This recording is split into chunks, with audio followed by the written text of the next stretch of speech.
ಎಲ್ಲರಿಗೂ ನಮಸ್ಕಾರ ರೀಪ. ಈ ವಿಡಿಯೋದಾಗ ನೀವೇನು ನೋಡಾತಿರ್ಲ ಈ ಪಾತ್ರಗೀತಿ ಹೆಸರು ಫಿಮೇಲ್ ಕಾಮನ್ ಮಾರ್ಮನ್ ಬಟರ್ಫ್ಲೈ ಅಂತ ಹೇಳಿ. ಎಷ್ಟು ಚಂದ ಐತ್ಲ ನೋಡಾಕ. ಬ್ಲ್ಯಾಕ್ ಕಲರ್ಡ್ ವಿಂಗ್ಸ್ ಮೇಲೆ ಯಾರೋ ವೈಟ್ ಮತ್ತು ಆರೆಂಜ್ ಪೇಂಟ್ ಬಡ್ದಿರೋಂಗ. ಹಂಗ ಇದೇನು ಪಟ ಪಟ ತನ್ನ ಪಂಕ ಹೊಡ್ಕೊಂತ ಮಕರಂದ ಹಿರಾದ ನೋಡ್ರಿ. ಈ ಪ್ಲಾಂಟಿನ ಹೆಸರು ಬ್ಲೂ ಸ್ನೇಕ್ ವೀಡ್ ಅಂತ ಹೇಳಿ. ತಡೀರಿ ಈ ಸುಂದ್ರಿ ಮೈಮಾಟಕ್ಕ ಅಂದ ಚಂದ ನೋಡಿ ಮೋಸ ಹೋಗ್ಬೇಡ್ರಿ. ನೀವ್ ಅನ್ಕೊಂಡಷ್ಟಂತ್ರು ಸಂಬಾಯ್ತಾಲಿಕ್ಕಿ ಮಿಮಿಕ್ರಿ ಮಾಡೋದ್ರಾಗ ಎತ್ತಿದ ಕೈ ಅಂತಂತಾರ ಈ ಫಿಮೇಲ್ ಮಾರ್ಮನ್. ಹೆಂಗಂತೀರಿ? ಒಮ್ಮೆ ಈ ಫೋಟೋ ನೋಡ್ರಿ.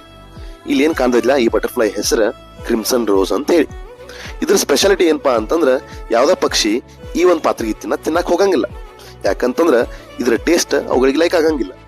ಹಂಗ ಅದ್ರೊಳಗಿರುವಂತ ಟಾಕ್ಸಿಕ್ ಸಬ್ಸ್ಟೆನ್ಸ್ ಪಕ್ಷಿಗಳ ಹೆಲ್ತ್ಗೆ ಬಹಳ ಏನು ಒಳ್ಳೇದಲ್ಲ. ಪ್ರಕೃತಿಯ ಒಂದು ವಿಚಿತ್ರ ನೋಡ್ರಿ ಹೆಂಗೈತಿ. ನಮ್ಮ ಈ ಫಿಮೇಲ್ ಕಾಮನ್ ಮಾರ್ಮನ್ ಬಟರ್ಫ್ಲೈ ಐತಲ್ಲ, ಇದು ಪಕ್ಷಿಗಳಿಗೆ ಬಹಳ ಟೇಸ್ಟಿ ಬಟರ್ಫ್ಲೈ. ಆದ್ರ ಎವಲ್ಯೂಷನ್ಯಾಗ ಈ ಬಟರ್ಫ್ಲೈ ಹೆಂಗ್ ಮಿಮಿಕ್ರಿ ಮಾಡೋದು ಕಲ್ತೈತಪ್ಪ ಅಂತಂದ್ರ ಎಕ್ಸಾಕ್ಟ್ಲಿ ಕ್ರಿಮ್ಸನ್ ರೋಸ್ ಗತಿನ ಕಾಣ್ತೈತಿ. ಇದನ್ನ ನಾವು ಬಟೇಶಿಯನ್ ಮಿಮಿಕ್ರಿ ಅಂತ ಕೂಡ ಕರಿತೀವಿ. ಹಂಗಾಗಿ ಪಕ್ಷಿಗಳು ಇದನ್ನ ಕ್ರಿಮ್ಸನ್ ರೋಸ್ ಅಂತ ಕನ್ಫ್ಯೂಸ್ ಮಾಡ್ಕೊಂಡ ತಿನ್ನಕ್ ಹೋಗಂಗಿಲ್ಲ.